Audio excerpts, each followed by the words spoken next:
Chapter 4. Blackstone Academy was well known for its historic campus, though it was clear to even the untrained eye that not every building there was in the best of condition. The great hall for dining was a definite exception, with its tall cathedral ceiling and intricate stonework, speaking loudly of both the school's proud past and contemporary greatness. High above in the rafters, the large open area over the cafeteria was like a huge vacuum for ponderous thoughts, as well as the smells of last week's chili and the lingering aroma of steamed cabbage.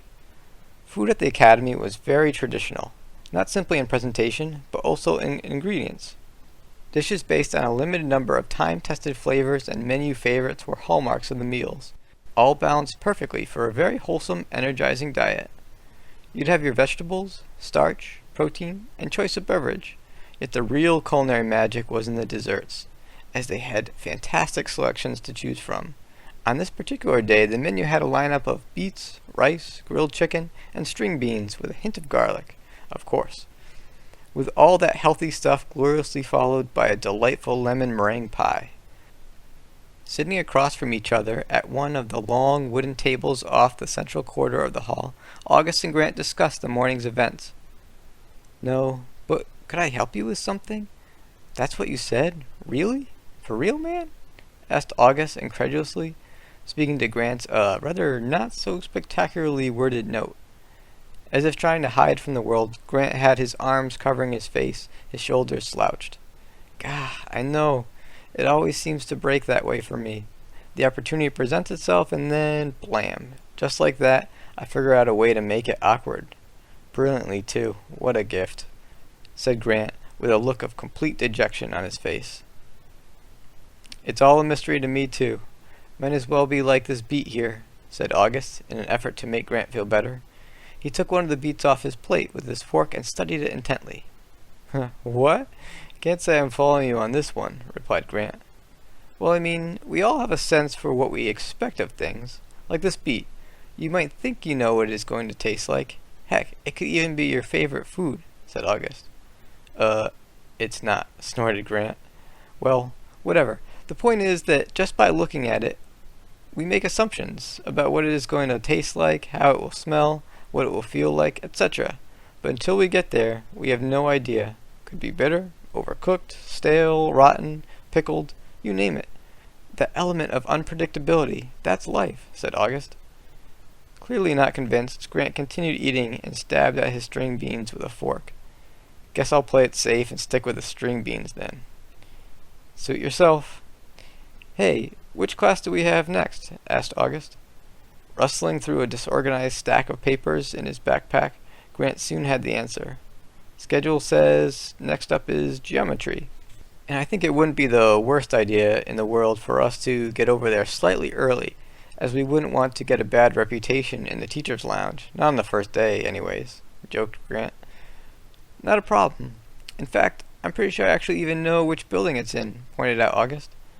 "Well then, I gotta like our chances," said Grant with a laugh. As the post-lunch carbohydrate coma set in for all the students, everyone in the geometry class struggled to stay awake. It was not made any easier by the monotone voice of the teacher discussing angle-side-angle formulas and referencing smudged chalk diagrams on the blackboard.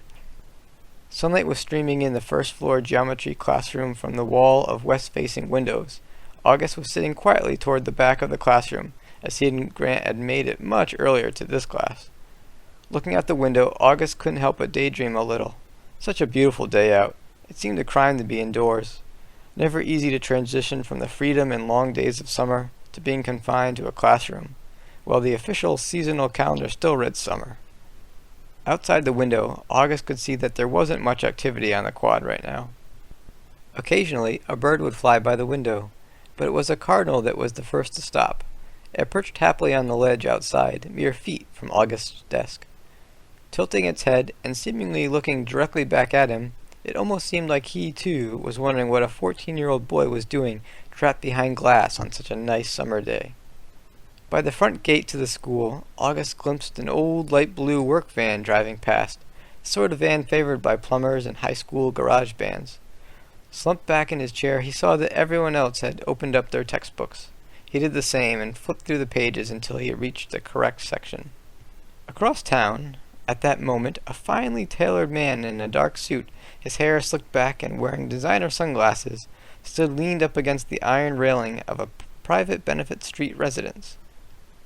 On the other side of the street, across from this posh address, was the entrance to Providence's premier art museum. The brick sidewalks of Benefit Street were still active with foot traffic, as it was a perfect afternoon for a stroll through the city. Not to be outdone architecturally by its neighbors, the museum itself was housed in a fantastic old brick building with a large glass entryway. The walk up to the museum, highlighted with some sculptural work and discreet signage, pointed guests in the right direction.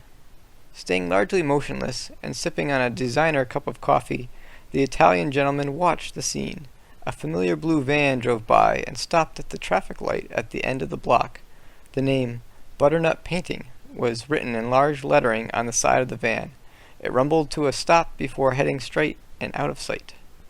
Meanwhile, downtown, in the high-rent district, the midday sun was reflecting brightly off the shiny exterior of a commercial real estate high-rise. On the 14th floor of this exclusive Exchange Street address was, to the uninitiated, the office of Lexi Donovan, owner and signature realtor for Lexi Donovan Realty. They handled a fair portion of Rhode Island's most elite listings from the East Side, Newport, and Narragansett. The office was the epitome of chic and sleek interior design. Minimalist furniture was the rule, and everything was clean and streamlined. Save for the paintings on the wall, the rest of the environment was completely white. Above the front reception desk, in icy silver lettering, the Lexi Donovan name was prominently displayed.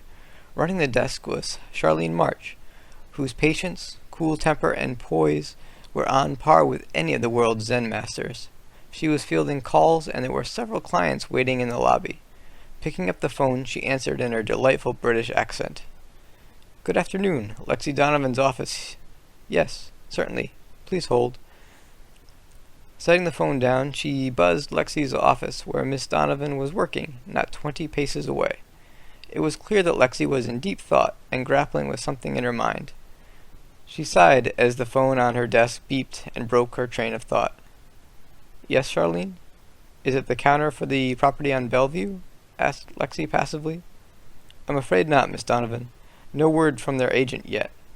This rather is a personal call from a Mr. Lewis," that name bringing to mind instant recognition. Sigh. "What's this, the third time he's called this week alone?" asked Lexi. "Fourth, miss. He is rather persistent," answered Charlene. "You go out one lousy time to dinner with a guy, and then they won't give you a moment's peace. Ugh, I don't know.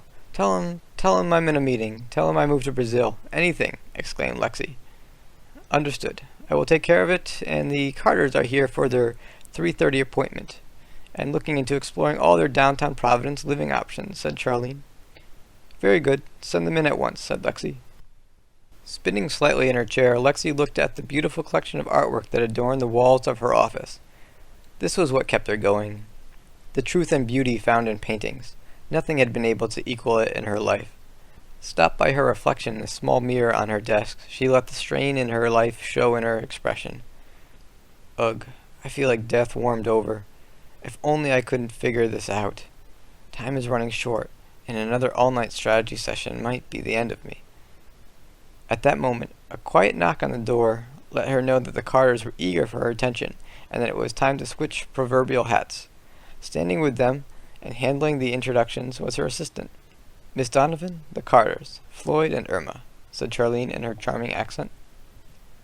Doing a complete emotional 180 in less than a nanosecond, Lexi sprung into life and was every inch the fantastic businesswoman she's so well known for being, as she lit up the room with her magnetic smile. "Welcome. Come in, please. Have a seat. Make yourself at home.